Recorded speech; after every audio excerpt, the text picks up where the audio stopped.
Hey everyone, it's Alex, and today I am making my follow-up video to my top 10 worst films of 2015 video. This time I'm going to talk about what I think were the top 10 best films of 2015. Now before I reveal my top 10 list, I want to discuss my honorable mentions, and I have 16 of them. You know, this 2015 was a very interesting year for movies. There were a lot of god-awful or mediocre movies, but there were also a lot of great movies. And I had a lot of trouble just keeping this list to 10 films. So there were some films that earlier in the year would have definitely made my top 10 list, but unfortunately have not been able to stay in that list by the end of the year. Hence why I've put them all in my honorable mentions. So I'm going to go through all my honorable mentions right now as quickly as possible. So here we go. Ex Machina. This was a very great original sci-fi film that explored whether or not artificial intelligence could be capable of human emotion. It featured some outstanding acting by Domhnall Gleeson, Oscar Isaac, and Alicia Vikander, who's had one of the best breakout years for any actor or actress in recent memory, probably not since Jessica Chastain in 2011 has a star made a big breakout in Hollywood with having so many films in one year. And the writing for this film was absolutely spectacular. I hope this film can get at least an Oscar nomination for Best Original Screenplay, because the writing is that good. Next honorable mention is Brooklyn. Brooklyn is everything that a romance movie should be, where the romance plays a central part of the movie, but doesn't allow itself to dominate the whole movie. Unlike a movie like The Longest Ride, which is all about romance, romance, romance, Brooklyn is not only about the romance between the lead male and female character, but it also has a very heartwarming second story to it, mainly in how a young Irish woman struggles to adapt to life in America as an immigrant. The writing is absolutely wonderful, and that's very rare for a romance film because most romance films have cheesy dialogue. And the performances are wonderful across the board, especially from Saoirse Ronan, who is a lock to get a Best Actress nomination at the Oscars, and I really hope she gets one. Next up is Carol. This film has been getting rave reviews since it premiered at the Cannes Film Festival in May, and after watching it, I can totally see why. The acting is phenomenal across the board, from Cate Blanchett and Rooney Mara to Sarah Paulson and Kyle Chandler. And it probably has one of the best gay relationships I have ever seen in a movie, especially for a movie that's set in a time where gay relationships often had to be hidden because of the strong homophobia that was considered normal at the time. But in this film, you really feel that Cate Blanchett and Rooney Mara deserve to be together as a couple, and you're really rooting for them to stay together all throughout the film. Whether or not they stay together in the end, that is up for you to see by seeing the film yourself, but I guarantee it's a film you won't forget soon after watching it.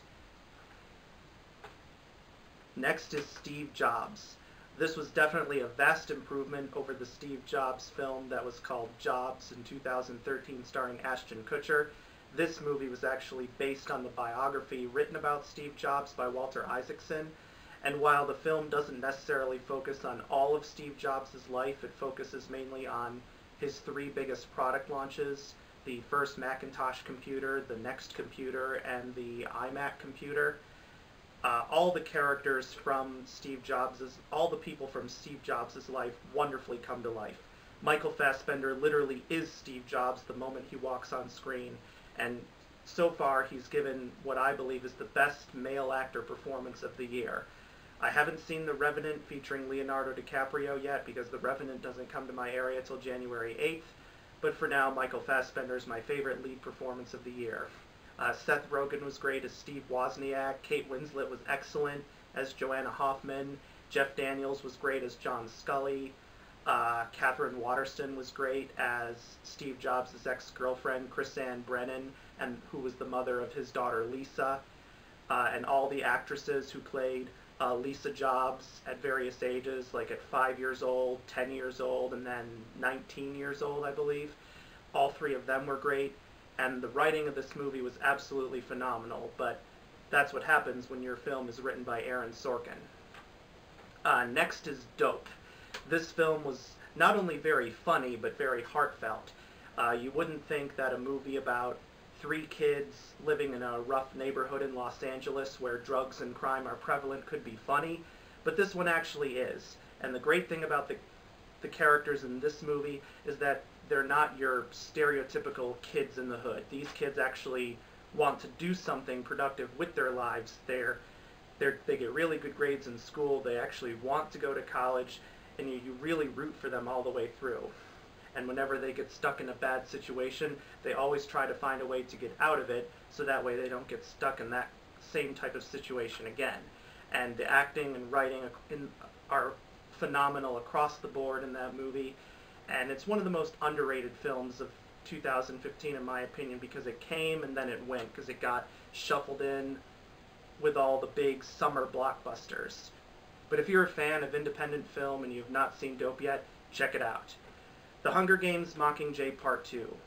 I often usually have a Hunger Games movie in my top 10, but because I've seen more movies this year than I have in years past, in 2014 I saw 65 movies, in 2015 I saw 81, there just wasn't enough room for me to put it in this list. If I had to make my list a month ago, it would be in there, but unfortunately it's not. But Mockingjay Part 2, even though Mockingjay could have easily worked as just one movie instead of two, what they did in this movie, I thought they did excellent. I thought it was a great adaptation of the book. I know a lot of people don't like Mockingjay the book, but I like it, and everything you wanted to see in this movie was there.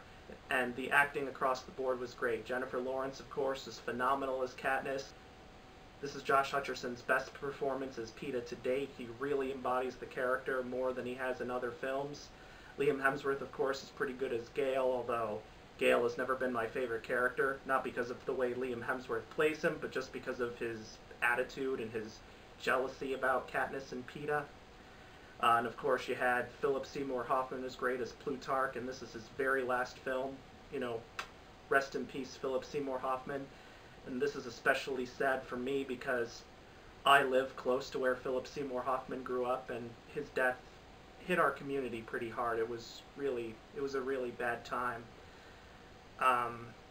Elizabeth Banks, of course, is great as Effie. Woody Harrelson, amazing as Haymitch, and of course Donald Sutherland as President Snow. A lot of the scenes featuring President Snow feature him saying the exact dialogue that he says in the book, and Donald Sutherland just does a wonderful job of bringing that to life. So overall, this film concluded The Hunger Games on a very successful note, in my opinion. You know, it showed all that it needed to show, and it provided and although the ending is very bittersweet, it at least ends on the small note of happiness that the book has. I'm not going to say anything more just so I don't give away spoilers, but this is not all a complete doom and gloom movie. Next, Clouds of Sils Maria. This is a great film that explores the art of acting at both a young age and an older age. Juliette Binoche is absolutely incredible. Kristen Stewart is great as Juliette Binoche's assistant. And then there's Chloe Grace Moretz. Chloe Grace Moretz doesn't show up until about the last third of the movie, but she plays like this troubled Hollywood starlet. Of course, Chloe Grace Moretz, many people remember her from when she was much younger and in movies like Kick-Ass, and now here she's all grown up, so she's had quite an interesting career for a young performer. The Gift. I thought this movie was going to be terrible when I first saw the trailer. The trailer did not impress me at all. I thought to myself, oh god, this film is going to be so cliched. I'm going to be able to predict everything before it happens. And then I saw the Rotten Tomatoes score. It was like 93%. I'm like, really? It's really that good? And to my surprise, yes, it was that good. Contrary to what I thought, I couldn't predict how this movie was going to turn out, and that's a good thing, because I was able to be surprised at every corner. And the twist in this movie, oh my god, the twist will leave you going, like you will be in shock and horror. Now, there may be some people who might be like, oh yeah, I saw that twist coming a million miles away. But I didn't. If you have not seen The Gift and want to see it, do not look up any spoilers for this movie.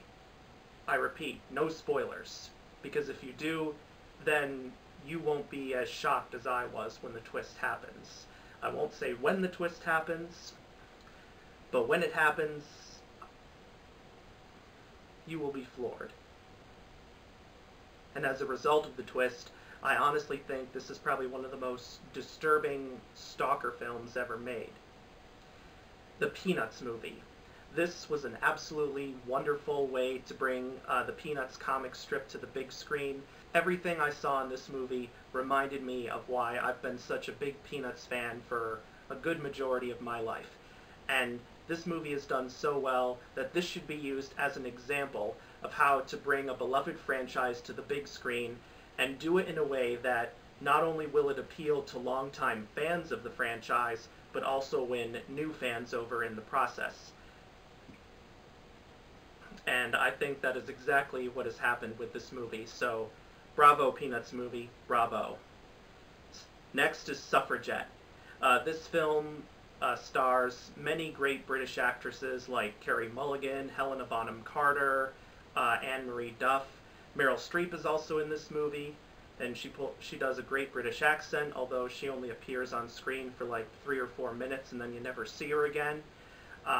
But this takes a look at the British women's rights movement that was happening around the same time as the American women's rights movement. And I hadn't really known anything about the British women's rights movement, except for maybe a few names, like the name of Meryl Streep's character, Emmeline Pankhurst, but because I'm not British, I was never really taught about it in school. But I definitely learned a lot of interesting stuff in this movie that made me want to explore this subject more, and it provides a very fascinating insight on how far we as a global society have come in our treatment of women as equals and how far we still have to go. In fact, the end credits of this movie show all of the major countries in the world and the year in which they granted women the right to vote. And some of these countries, you'll be shocked, like Switzerland, they didn't grant women the right to vote until the 1970s, nearly 50 years after women were granted the right to vote in the US and Britain. So, next is The Danish Girl.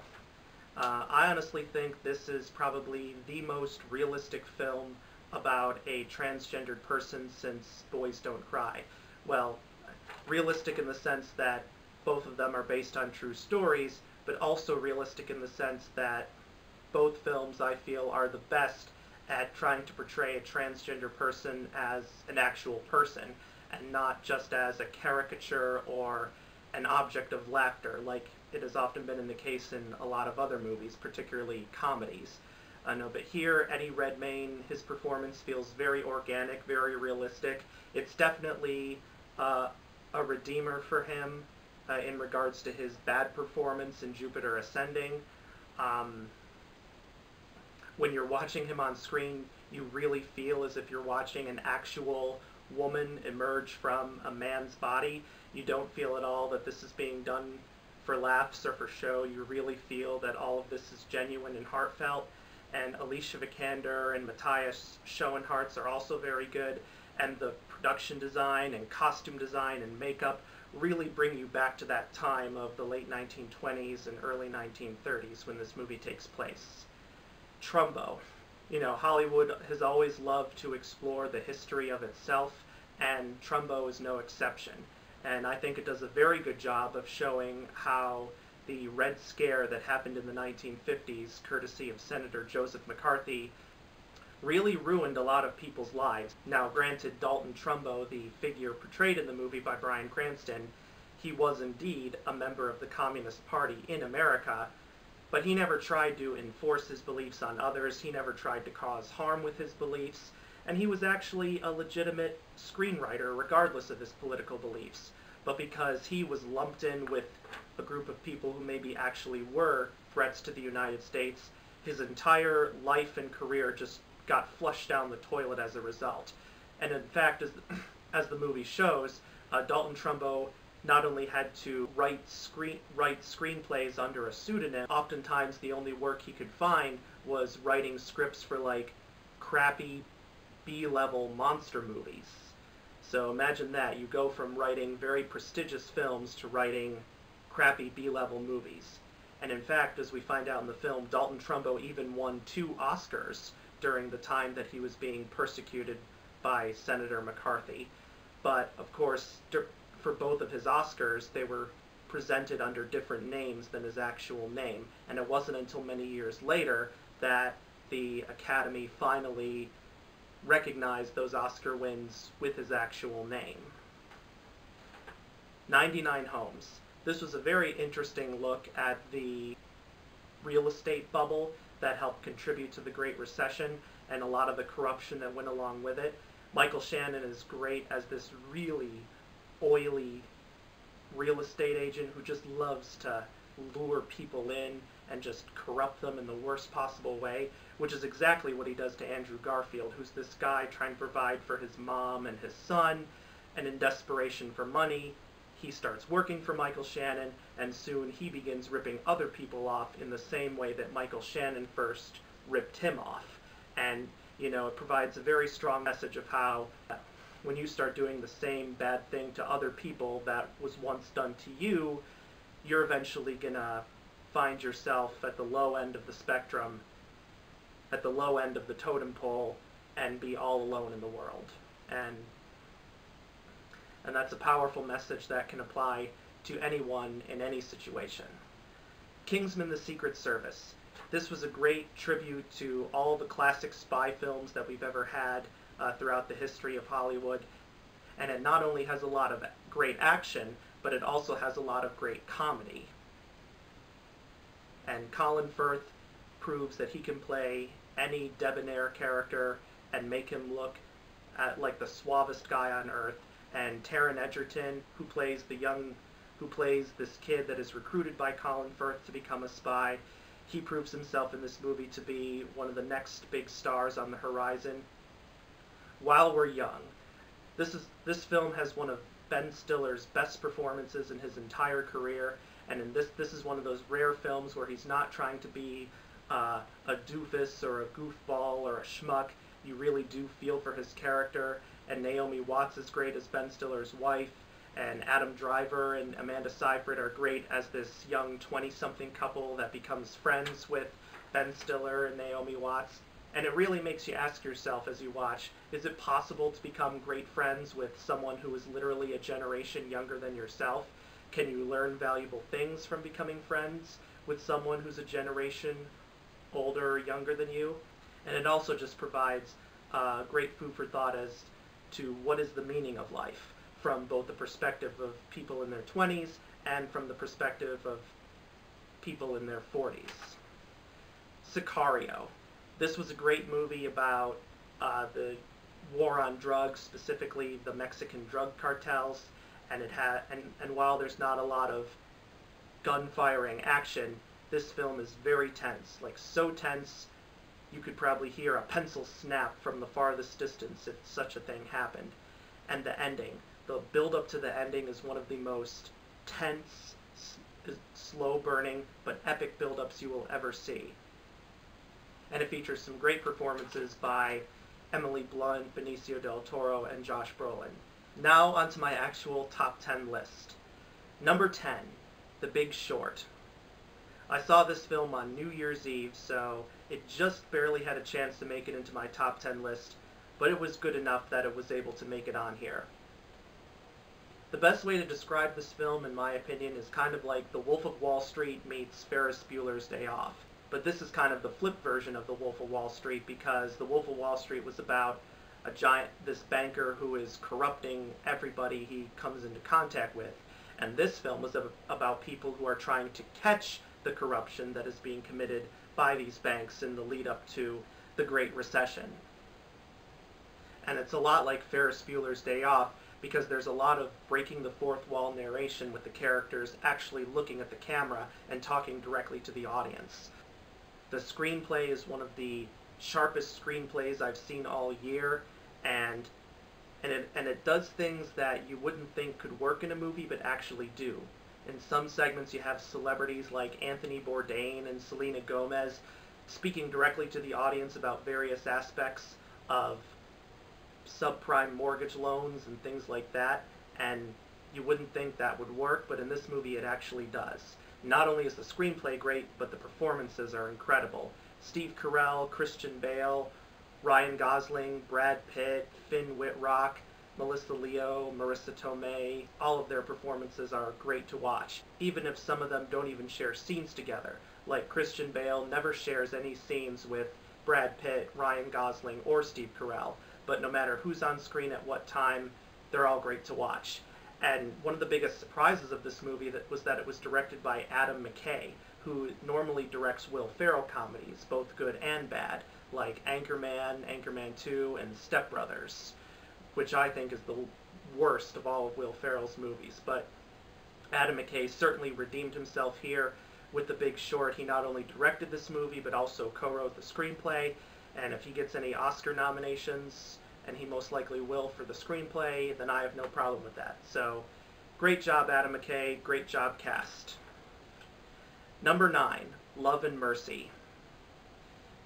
This is probably one of the best music biopics I have ever seen, right up there with Walk the Line and Ray. And this is a very interesting biopic because it tells the story of the Beach Boys, or mainly Brian Wilson, and his struggle not only to create the best Beach Boys album ever, which of course is Pet Sounds, and all the opposition he faced from his father, who was the band's manager, and even the rest of his own bandmates, but it also deals with his struggles with mental illness, which nearly destroyed both his life and his career. And what's interesting here is that they have two actors playing Brian Wilson. They have Paul Dano as the younger Brian Wilson, and John Cusack as the older, middle-aged Brian Wilson. But both actors turn in what is some of the best performances of their entire career. You know, John Cusack's had his fair share of good movies and bad movies, but I honestly think this is the best performance he's ever done. And Paul Dano, I've never seen him give a bad performance ever, no matter what movie he's been in. You know, usually he plays a supporting character in films like There Will Be Blood, Prisoners, 12 Years a Slave, Little Miss Sunshine, but here he's one of the co-leads, and he's just fantastic. And the rest of the supporting cast is great too, especially Elizabeth Banks as Melinda, the woman that the older Brian Wilson falls in love with and who eventually became his wife and helped him get help for his illness and help him get away from this abusive psychiatrist played by Paul Giamatti, who was pretty much keeping Brian Wilson under lock and key 24/7 and was playing all sorts of cruel mind games with him to make sure he never lost control of him. But this is the best performance of Elizabeth Banks' career, certainly way better than her performance in movies like Pitch Perfect, and it's even better than her performance as Effie in the Hunger Games franchise, I really like her in the Hunger Games franchise. And the music in this film is just incredible. Admittedly, at points, the actors are just lip-syncing to the real Beach Boys music, but I'm not too mad about that because it's just great to hear that music. And in some of the scenes where the actors are actually doing their own singing, like Paul Dano sings the famous Beach Boys song, God Only Knows, he does an excellent job of singing that song. And despite this movie's unconventional format of flip-flopping back and forth between the younger and older Brian Wilson, it's never boring for 1 minute. It's a perfect film for any music lover, especially if you're a Beach Boys fan. But the good thing about this movie is that anyone can like it. And as a special treat, they even showed the real Brian Wilson singing a song during the end credits of the film. And if that isn't a great ending to a music biopic, then I don't know what is. So definitely one of the best music biopics of all time, in my opinion. Tom Hanks and Steven Spielberg have done it again. They've created a great historical drama that provides a lot of light to a subject not many people have known about. Most people know a lot about the Cold War, but many people probably don't know the story of the lawyer James Donovan and how he helped to negotiate the swap of spies between the United States and the Soviet Union. The United States had arrested a Soviet spy named Rudolph Abel, and the Soviets had arrested an American spy named Francis Gary Powers. And James Donovan became the one to negotiate the swap of these spies on a bridge in East Germany, so that way both countries wouldn't get into a conflict that would start another world war. Everything about this movie is great. The acting is top-notch, especially from Mark Rylance, who plays Rudolph Abel. Mark Rylance is an actor that probably not a lot of people are familiar with. Broadway lovers are probably very familiar with him, as he's won 3 Tony Awards in only 6 years, which is pretty incredible. But this film is definitely going to launch him to new levels of stardom. If Mark Rylance wins the Oscar for Best Supporting Actor, which many predict he will, I have no problem with that. I think he definitely is one of the top people to deserve it. And in addition to the acting, you have great cinematography, great editing, great sets, great costumes, a great score by Thomas Newman, and the screenplay was also great. You wouldn't expect the Coen brothers to work on a Steven Spielberg movie, but they did a great job with the screenplay, and they managed to proved that they could write a great screenplay without throwing in their typical Coen brother mannerisms that most critics and fans have come to know them for. So if you don't know anything about James Donovan before watching this movie, afterwards you'll definitely be inspired to look up more things about him, because, like Oskar Schindler, he's a figure that did a lot of great things but never really got the greatest recognition for them during his lifetime. So great job, Steven Spielberg, for bringing light to another historical figure that most people aren't aware of. Number 7. Mad Max Fury Road. Now, a lot of people may be upset that I don't have this higher up on my list at number 3, number 2, or even number 1. I know a lot of people who have Mad Max at number 1, and that's fine if you have it at number 1, but I don't have Mad Max at number 1 because while I really love this movie, I didn't feel as strong of a catharsis as I did with the 6 movies that are ranked higher on my list. But Mad Max, though, was an incredible film from beginning to end. The practical effects in this movie were amazing. I don't know how George Miller pulled them off, but he did a great job. And George Miller isn't a young guy like myself. He's 70 years old, and I think it was great that he directed this film and not some young new director, because George Miller not only has a lot of experience, but he knows the Mad Max world more than anyone else, because he directed all 3 films of the original Mad Max trilogy that starred Mel Gibson. Now, obviously, Mel Gibson is not back as Mad Max because he's a lot older now, but I think Tom Hardy does a great job of stepping into his shoes. And Charlize Theron, she steals the show from Tom Hardy. She really does. Her character, Imperator Furiosa, she is easily one of the most badass female characters I've ever seen, like right up there with Princess Leia and Ellen Ripley. And I'm serious when I say that. So not only are the effects good and the acting good, but the makeup looks incredible. Admittedly, when I was first watching this, I'm like, this almost looks like a Marilyn Manson music video with that makeup. But luckily, I got over that feeling really quick. The sound design for this movie, oh my god, it was incredible. Just, you know, you would think after a while, constantly hearing big rigs and ATVs and motorcycles would get tiring, but it never does. And when a film manages to do that, bravo. And this film also, you know, even though it was a big, badass action film, it provided some great messages about the roles of men and women in society and whether or not men and women are supposed to fall into traditional roles of, like, men being the leaders and women being the caregivers and child bearers and things like that, because Mad Max, it's set in the future, but society has gone back to traditional gender roles pretty much. And as they show in the movie, that's not always necessarily a good thing. And it really shows how when men and women are stereotyped into certain roles because of their gender, then all of society will suffer and will just sink into kind of like a backward abyss until we're reduced to like the most primitive form of existence there is. So Mad Max has some food for thought while serving up some great action sequences. Number 6, Me and Earl and the Dying Girl. This is one of the best young adult movies I've ever seen because it does exactly what it is trying to do, in that it tries to break away from every annoying cliche that most young adult films have become infamous for. And this is actually one of those rare instances where the movie is actually a lot better than the original book it was based on. And the interesting thing about this is that the author of the original novel, Jesse Andrews, wrote the screenplay for this movie. And I applaud him for knowing which elements of the book would not work well in this movie, and for kind of creating a more streamlined story. The acting is really great. The three main actors, Thomas Mann, R.J. Cyler, and Olivia Cooke, have great chemistry together. And if you're a film buff, you will absolutely love this movie because there are lots of great references to and parodies of several classic films that are often shown in film schools.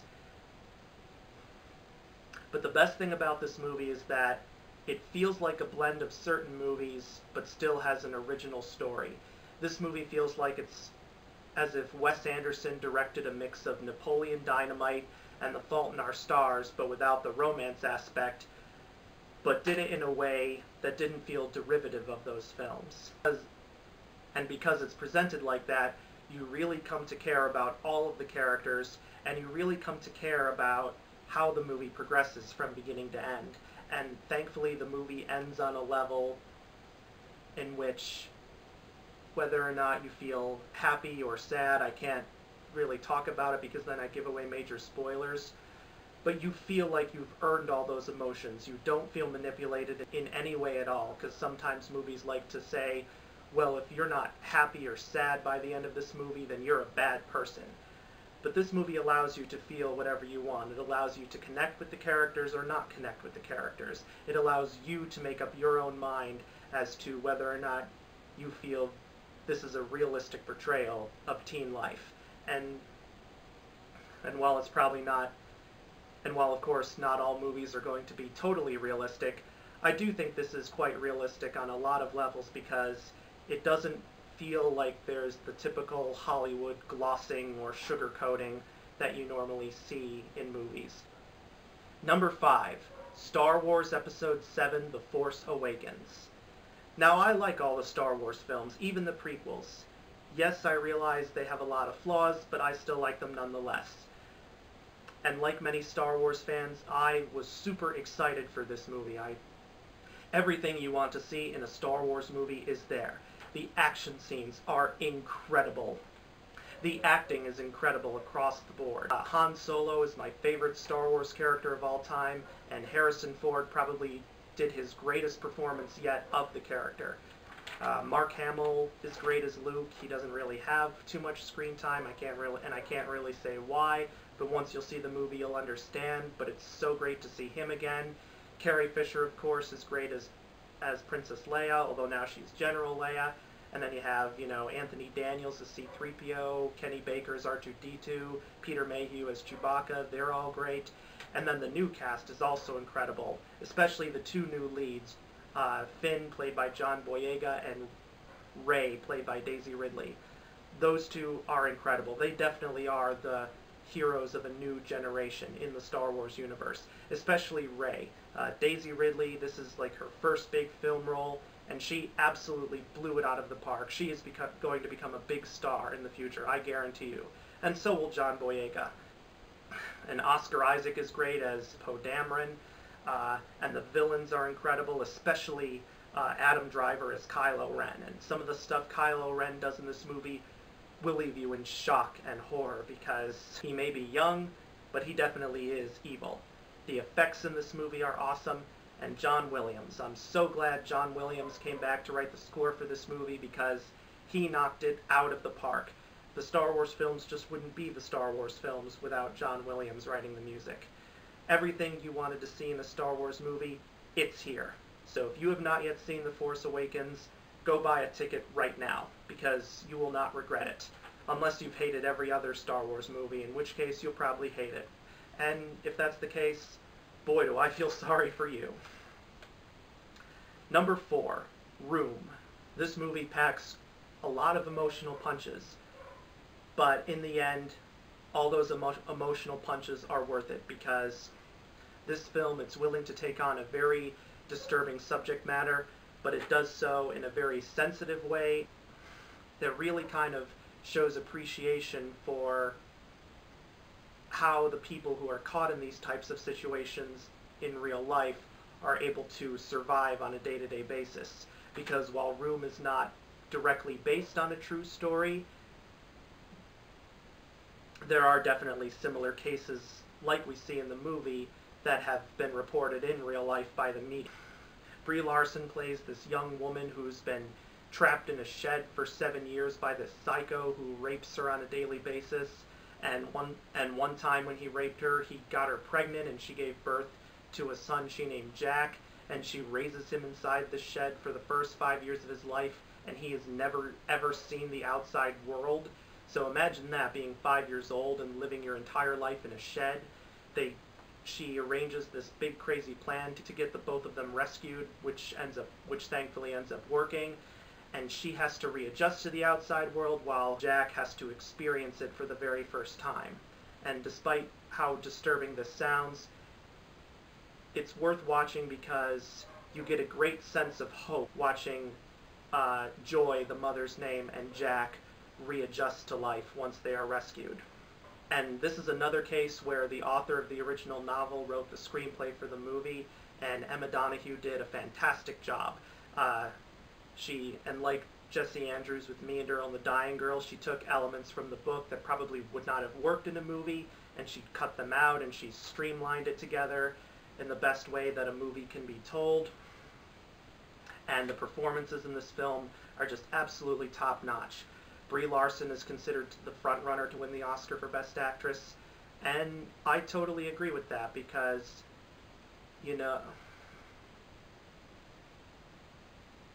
because when you're able to create a character that is completely different from yourself, because obviously Brie Larson has never spent 7 years of her life trapped in a shed, and make them feel as if they're real enough to be sitting right next to you, that is the best acting that can ever be put on film.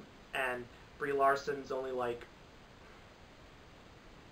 7 months older than I am, and the fact that she's created such a wonderful, powerful performance like this, bravo to her. And this film also has a special revelation in the young actor Jacob Tremblay, who plays the character of Jack. Jacob Tremblay gives probably not only one of the best child actor performances of this decade, one of the best child actor performances I've ever seen.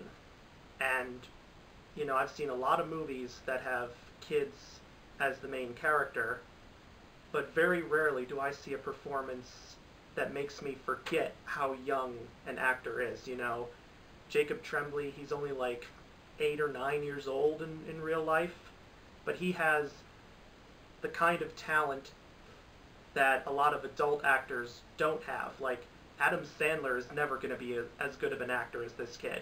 I mean, there's even talk that Jacob Tremblay might get an Oscar nomination for his performance.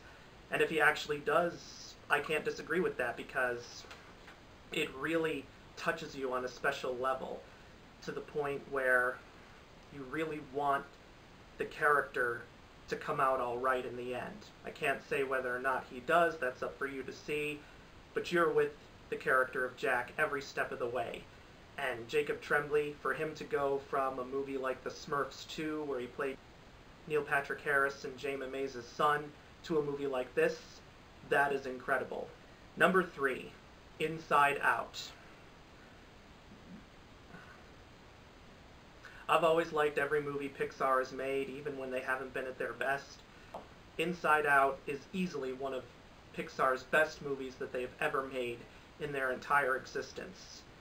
And the concept and the storyline might seem kind of silly at first, looking at the 5 main emotions inside the head of an 11-year-old girl, but the moment the movie starts, the story feels very genuine, very sincere, and not at all ridiculous. And that's thanks to a lot of things. The direction is amazing. The writing is some of the best writing I've ever seen for an all-ages friendly animated film.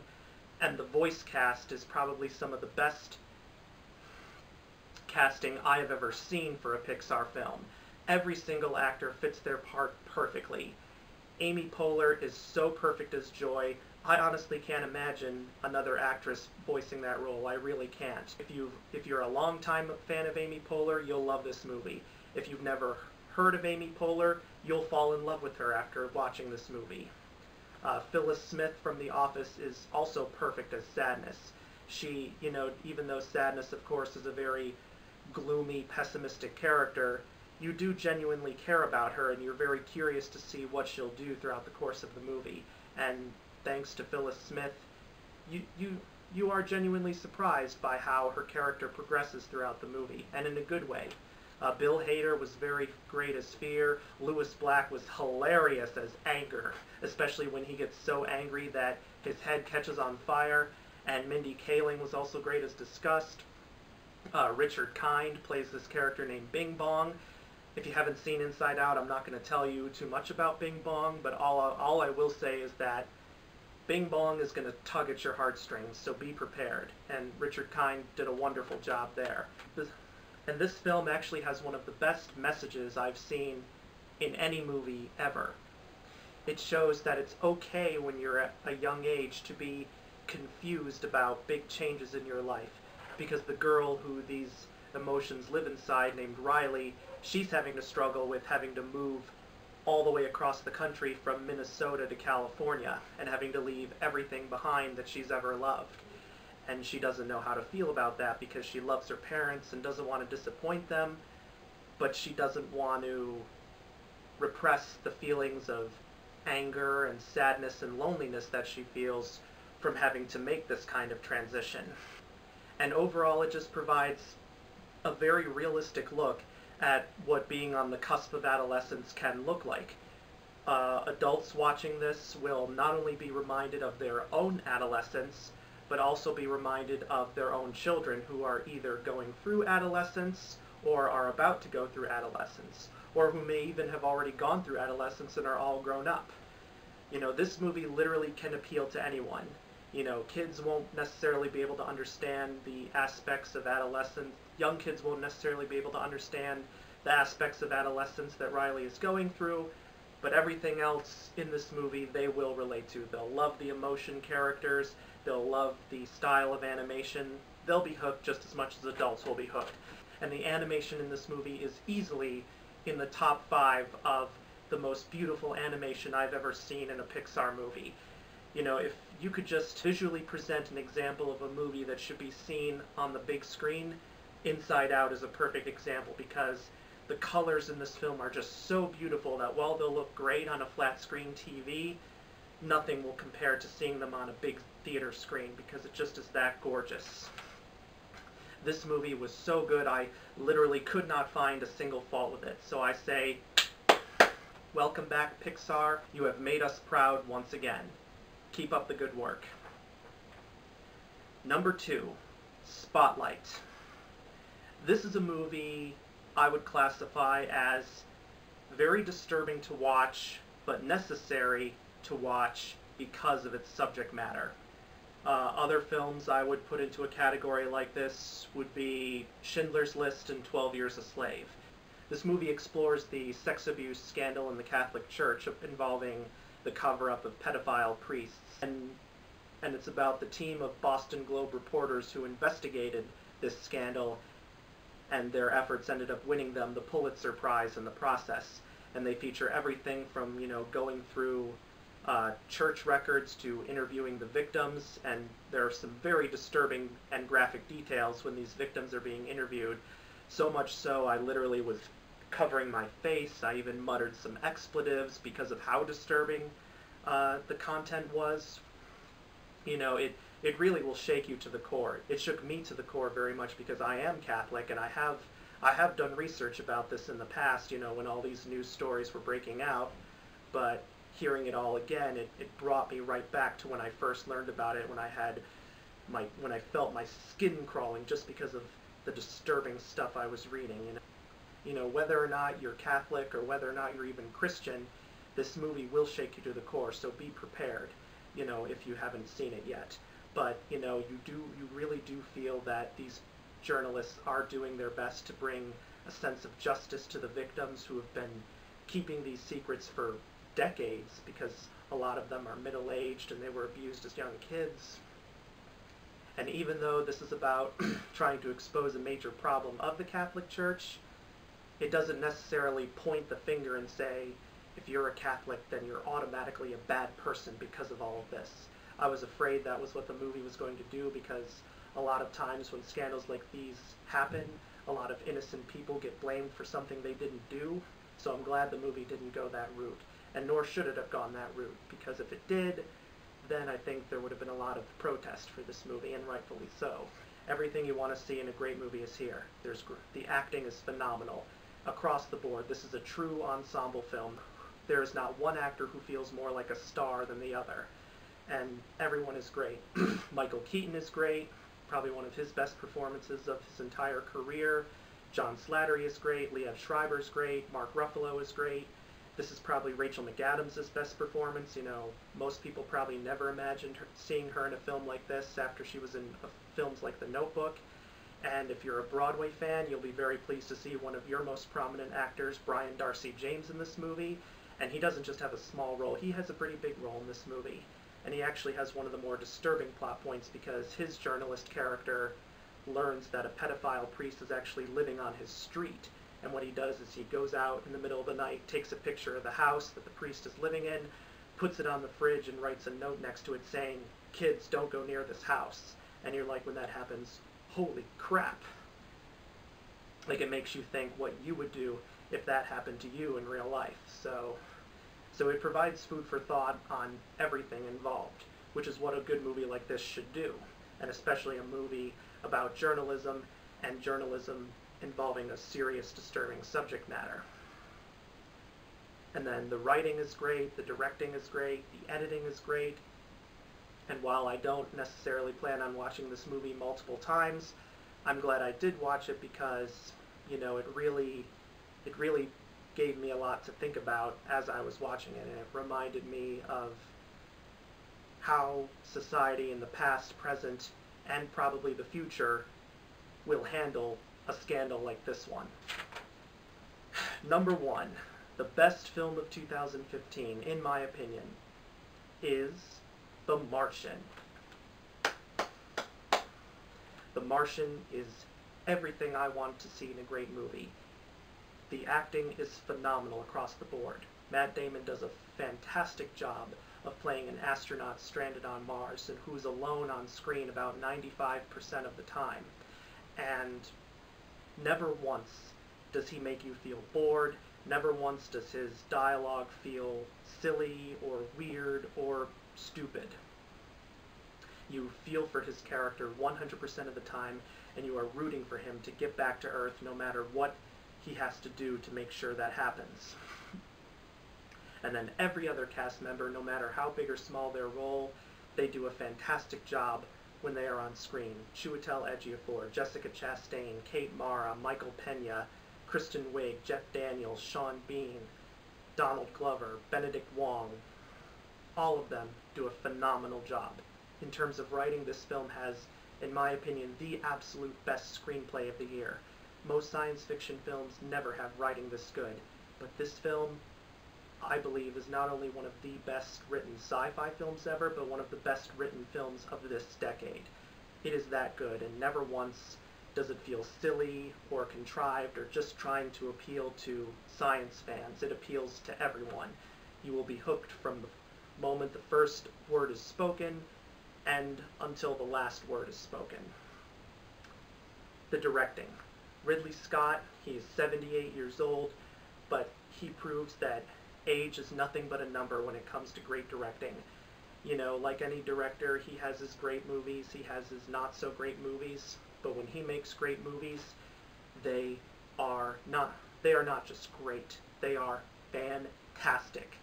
This is in his top 5, in my opinion, right up there with Alien, Gladiator, and Black Hawk Down. The cinematography is so gorgeous, and they did an excellent job of using real desert locations on Earth, like the Wadi Rum Desert in Jordan, where they also filmed some scenes of Lawrence of Arabia over 50 years ago. They did a great job of making that desert look like the surface of Mars. Almost all the locations you see in this movie were shot in real locations. There are probably some green screen shots in this movie, but they never detract from the real locations that are shown here. And the look of Mars in this movie is fantastic, especially in 3D. As I was watching the film, I really felt like I was on Mars. That's how great it was. The editing was also great, because this movie is 140 minutes long, 2 hours and 20 minutes, and not once did I feel bored. You know, I saw this movie at like 8 o'clock at night, the day before it was supposed to open, and if I'm seeing a movie late at night, and if I yawn a few times, then the movie's done something wrong. Never once did I yawn here. And that is all, and a lot of that is due to the fantastic editing. The sound in this movie. The sound is absolutely phenomenal, and it really makes you feel like you are in space or on Earth or on Mars. Overall, this movie is a movie that deserves every single award it can be nominated for. I had high hopes before seeing this that it would be the Oscar contender I wanted it to be, and boy, it exceeded my expectations by a long shot. It needs to get every single Oscar nomination possible. Best Picture, Best Director for Ridley Scott, Best Actor for Matt Damon, Best Adapted Screenplay, Best Cinematography, Best Film Editing, Best Sound Editing, Best Sound Mixing, Best Visual Effects. That's 9 nominations right there. I am expecting The Martian to get at least 9 Oscar nominations, and it better, because it truly deserves every single one of them. This film is not only one of the most realistic science fiction films I've ever seen, but it's a film that the world needs right now. We have so much conflict in the world that once in a while we really need a film to celebrate the human spirit, to celebrate the positive aspects of humanity, of how humanity can come together for one purpose, even if that one purpose is just to save the life of one man. But this movie, it portrays all of that beautifully, and it serves as a reminder that we all can come together, we all can live in peace, we all can do something for the benefit of humankind. And some might think it's ridiculous for a movie to have to teach that lesson, but this movie teaches that lesson beautifully. And that, along with all the other reasons I've mentioned, is why I believe The Martian is the best film of 2015. Well, that's all I have to say for now, folks, but now I want to hear from you. Write down in the comments section below what you think are the top 10 best movies of 2015. Please subscribe to my channel for more videos, and I will see you guys next time. Bye!